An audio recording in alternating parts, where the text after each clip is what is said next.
You're watching Access Minnesota. Here's Jim Dubois. The meaning of the word feminist has undergone a significant evolution in the past 50 years. So much so that the feminists of the 1960s and 70s might scarcely recognize the women's movement of today.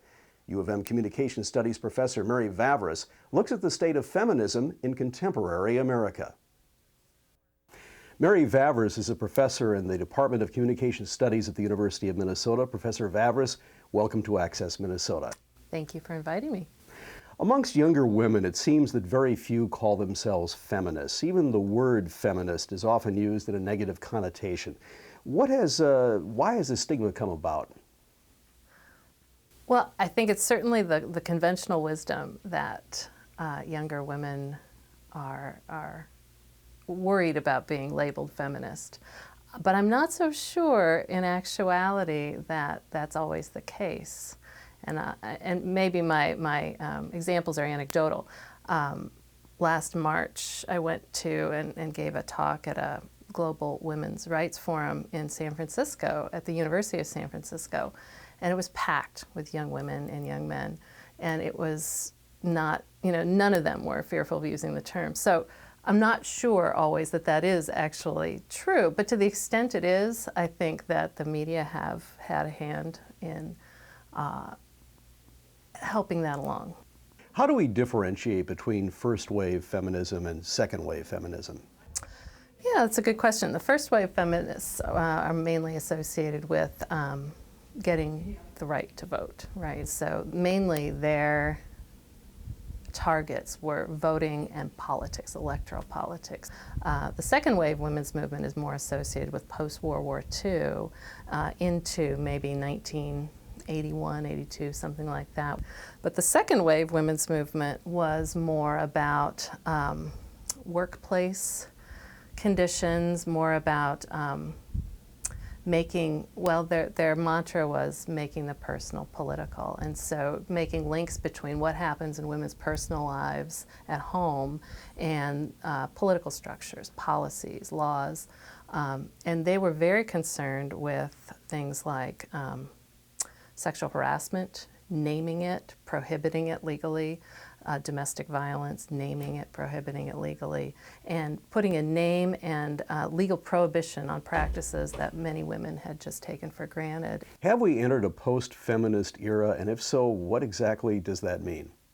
I wrote a book called Post-Feminist News, Political Women in Media Culture, and I was arguing that we have not entered a post-feminist phase if by post-feminism we mean that we have no longer a need for feminism because women have everything we ever wanted, right? We're equal in all areas of life to men. We have all kinds of opportunities and can take them without sanction because we are not there yet. However, I think there's a part of that that's very hopeful and optimistic. I think plenty of people yearn for the day we could be post-feminist, and I'm one of them. I have a bumper sticker a friend gave me in my office, and it says, "I'll be post-feminist in the post-patriarchy." That's the kind of post-feminism I can support. But what I found in my book and talked about in my book was something I would call media post-feminism, which is the assumption that we're beyond feminism, any need for feminism now. And so there's no need to talk about women's issues and aspects of women's lives where equality is far, far, far a distant vision, right? And so I don't believe we have reached post-feminism yet, although there are plenty of hopeful signs out there, but there are also quite a few other signs that we have some work left to do before we can possibly be in what I would consider to be a post-feminist era. One of the most controversial magazine articles in the past year appeared in the Atlantic Monthly. It was written by Hannah Rosen and titled "The End of Men." In the article, she implied that women have gained so much power and influence that they have surpassed men in many areas, such as income, education, and even employment. Do you think that argument is valid? I think part of it is valid. But I don't know that it should be regarded as a factual research article. I think it was intended to be a polemic. I don't think that an article would have been headlined "The End of Men" if it weren't going to be polemical. I don't think she would have started with the anecdote she did with the cowboy doctor who's developed this method for sex selection, right, with reproduction. I don't think she would have had those two elements to the article had she wanted it to be cloaked in gravitas, right? So as a polemic, if you regard it as a polemic, then I think it's interesting because it gets conversations started. I don't think she's right overall because the article does what a lot of media articles do, which is to fail to break down the category of woman by race, class, and sexuality. So she universalizes. She talks about, where women have succeeded, assuming that that stands for all women. But in fact, plenty of women aren't succeeding and they aren't doing very well. And for example, the White House Council on Women and Girls report that shows that women on average are making 75% of the wage that men make. When you break that down by race, Hispanic women are doing the worst.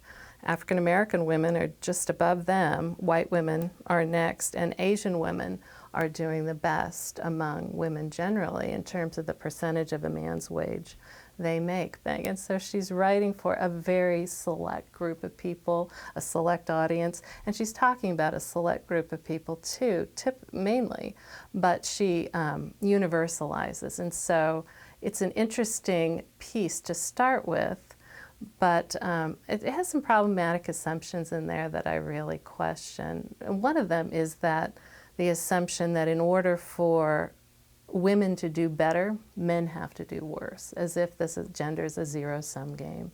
I just find that to be a really problematic assumption, and I really don't know too many feminists anymore who would hold that view seriously. Mary Vavrus, Professor of Communication Studies at the University of Minnesota, thanks so much for joining us at Access Minnesota. It was my pleasure.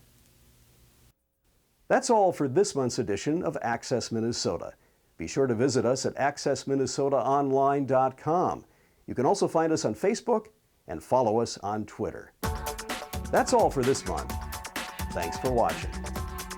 Access Minnesota. Issues that matter to you. Join us again next week as we bring you the newsmakers and stories that shape our everyday lives.